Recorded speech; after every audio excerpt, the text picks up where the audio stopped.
Pat pamay kandi lulong at ang buhay pat kailana pay nati kakane ramlam buhay na tani may tia may kau loay dai tang kataw theng ka tia karya roy piu kang padik na bank account ATM card Aadhaar card le ration card sao mặc na ning mai tan pat na ma kizian mai nun sa lâu ni e ring khang roi tin ba mai nun ai quay tay mu ta ge ma khe tình cao căn đi đầm khâu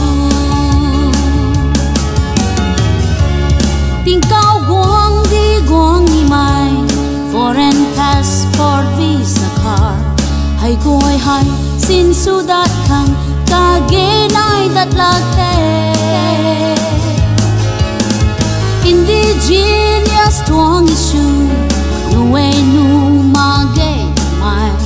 nai la ke ka ta la rap kai gut nu the bank account ATM card Aadhaar card le ration card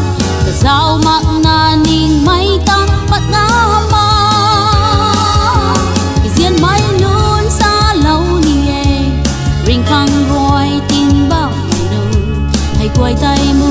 ta ge ma khe tình cao căn đi ram khâu